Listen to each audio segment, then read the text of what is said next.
makan. Terima kasih kami ucapkan kepada dosen pengajar kami Ibu Dwi Ayu Rahmawati SDR Unkep. Kali ini kami akan mempresentasikan sedikit anatomi panggul dan bidang-bidang Hodge. Panggul merupakan salah satu faktor yang berperan penting dalam proses persalinan. Kita sebagai bidan harus menguasai anatomi panggul dengan baik untuk melaksanakan asuhan kebidanan secara paripurna pada ibu bersalin. Panggul terdiri atas dua bagian. Tulang panggul terdiri dari bagian keras dan bagian lunak. Bagian keras terbentuk tulang-tulang.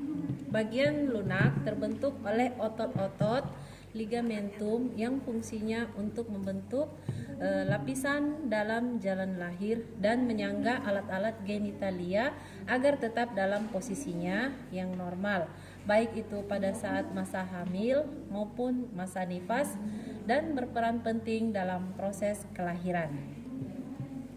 Panggul pada bagian keras itu dibagi menjadi dua bagian.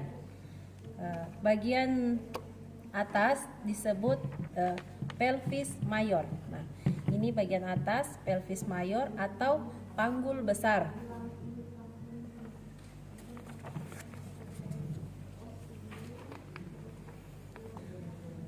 Fungsinya panggul besar atau pelvis mayor mendukung isi perut. Sedangkan pada bagian bawah disebut pelvis minor atau panggul kecil. Itu fungsinya merupakan wadah untuk alat kandungan dalam menentukan jalan lahir. Panggul besar atau pelvis mayor, ini panggul besar ya. Itu dibentuk oleh 4 buah tulang ya. 4 buah tulang. Ini 2 buah tulang pangkal, 2 buah tulang pangkal paha atau yang disebut os coxae kanan dan kiri. Nah, kemudian 1 tulang kelangkang atau os sacrum. Ini namanya os sacrum ya. Ini os sacrum. Kemudian 1 tulang tungging atau tulang ekor namanya os coccygeus. Oke. Tulang pangkal atau tulang paha atau os coxae ini terdiri dari tiga buah tulang yang berhubungan satu sama lain ya. Ini namanya acetab. Di sini harusnya ada bentuk cawan ya. Ini ulangi, ini tulang pangkal paha atau os coxae ini terdiri dari 3 buah tulang yang berhubungan satu sama lain. Ini namanya acetabulum. Acetabulum ini mengikat caput femoralis atau tulang kepala femur ya. Ini di sini bentuknya seperti cawan. Kemudian ini os ilium atau tulang usus. Ulangi dulu Kak. Ini namanya acetabulum yang mengikat caput femoralis atau tulang kepala femur ya. Kemudian di atas acetabulum ini dinamakan os ilium. Ini os ilium atau tulang usus. Kemudian acetabulum ke bawah ini os ischium atau tulang duduk yang menopang badan saat kita duduk. Kemudian di depan acetabulum ini dinamakan os pubis atau tulang kemaluan. Os ilium merupakan tulang yang terbesar dari panggul yang membentuk bagian atas dan belakang panggul. Pada bagian atasnya itu ada penebalan tulang.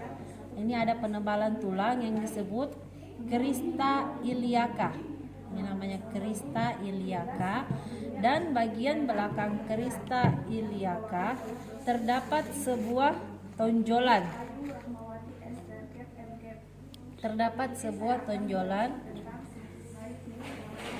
Pada tulang itu disebut spina iliaca anterior.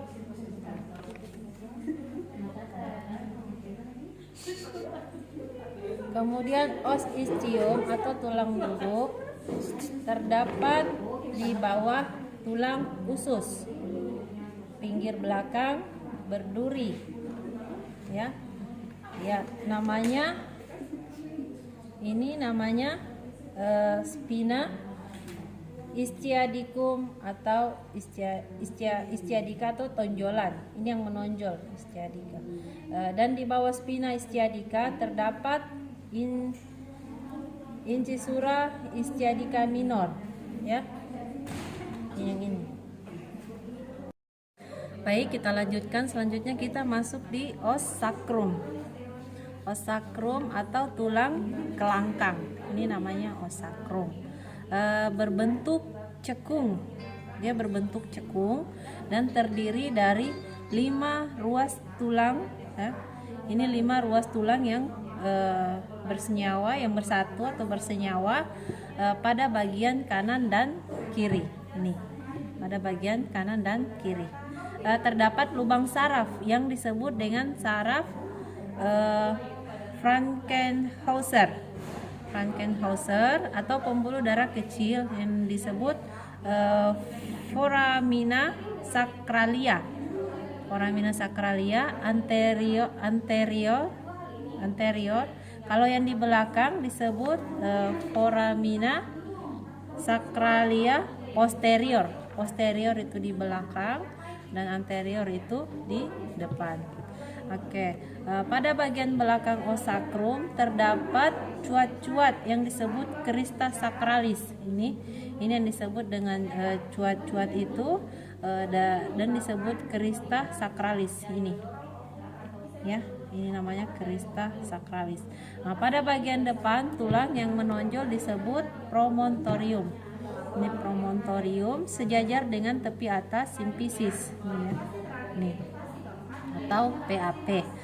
Kemudian terdapat persendian yang menghubungkan os sacrum dan tulang pangkal.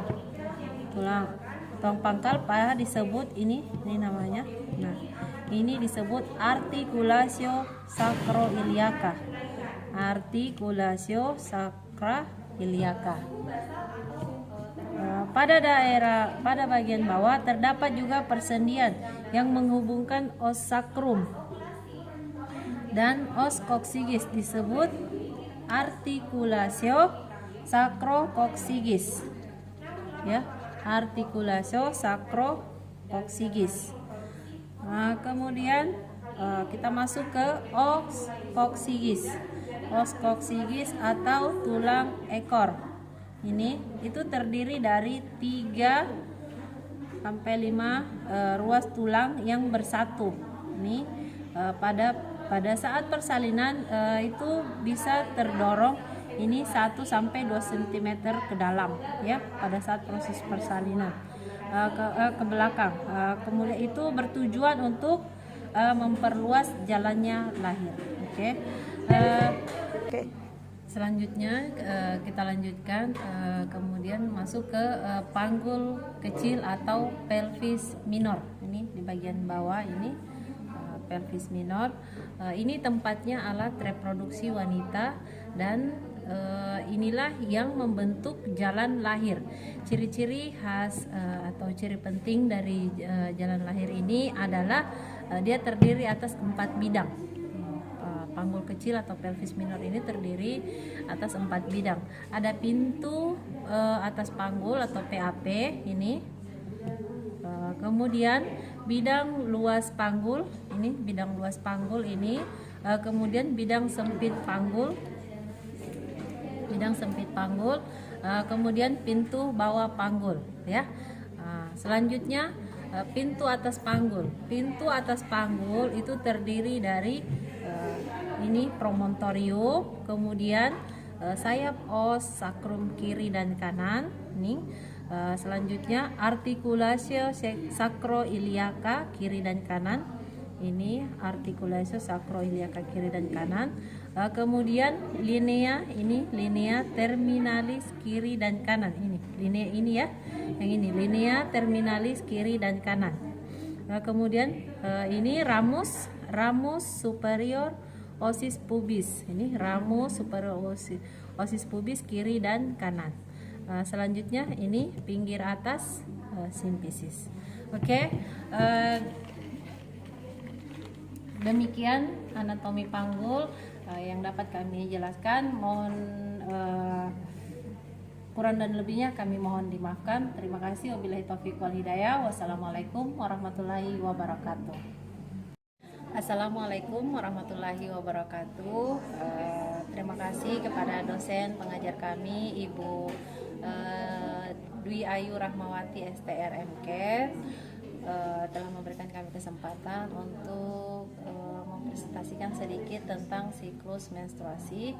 Perkenalkan, saya Rahmina Sari, mahasiswa Stikes Pelita Ibu Kendari, ahli jenjang S1 Kebidanan, kelas D dengan NIM PBD 21180. Kali ini saya akan menjelaskan secara singkat tentang siklus menstruasi.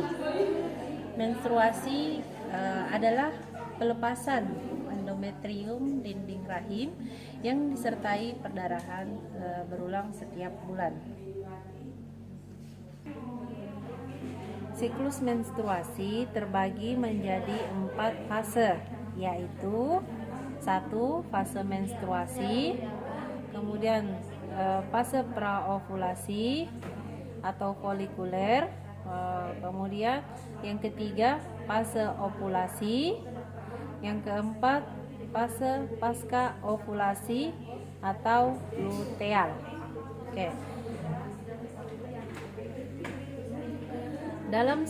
Dalam siklus menstruasi ini terdapat 3, yaitu siklus ovum, hormon, dan siklus uterus atau rahim. Kita masuk ke fase pertama. Fase pertama yaitu fase menstruasi. Itu diawali dengan tidak dibuahinya sel ovum. Kadar hormon progesteron pun ikut turun, sehingga menyebabkan peluruhan dinding rahim dan menyebabkan menstruasi. Nah, dalam fase ini hormon FSH dan LH dibantu dengan hormon estrogen membantu mematangkan sel telur selanjutnya. Fase ini umumnya terjadi antara 3 sampai 7 hari dengan rata-rata 5 hari. Kita masuk di fase kedua, yaitu fase praovulasi atau folikuler. Ketika ovum sudah matang, hormon FSH dan LH mengalami sedikit penurunan, sedangkan hormon estrogen mengalami kenaikan. Seiring dengan naiknya hormon estrogen, dinding rahim pun ikut mengalami penebalan. Kedua hal ini terus naik hingga ke tahap maksimal. Selanjutnya masuk pada fase ketiga, yaitu fase ovulasi. Nah, setelah mencapai titik maksimalnya, hormon estrogen mulai menurun. Pada fase ini terjadi lonjakan hormon LH dan FSH secara mendadak dan tinggi. Hal ini menyebabkan folikel pecah dan mendorong ovum atau sel telur keluar dari ovarium. Pelepasan ini biasanya terjadi antara 16 hingga 32 jam setelah hormon LH dan FSH naik. Selanjutnya fase terakhir yaitu fase pasca ovulasi atau luteal. Setelah ovum terlepas, folikel yang ditinggalkan membentuk korpus luteum. Korpus luteum ini akan melepaskan hormon progesteron yang menyebabkan kenaikan suhu basal atau thermal tips yang menandakan tubuh sedang dalam masa subur. Selepas ovulasi, hormon progesteron dibantu hormon estrogen memiliki tugas untuk menahan dinding rahim atau endometrium. Namun, lama-kelamaan korpus luteum hancur dan tidak lagi memproduksi hormon progesteron. Hal ini menyebabkan endometrium mulai luruh dan terjadilah menstruasi selanjutnya.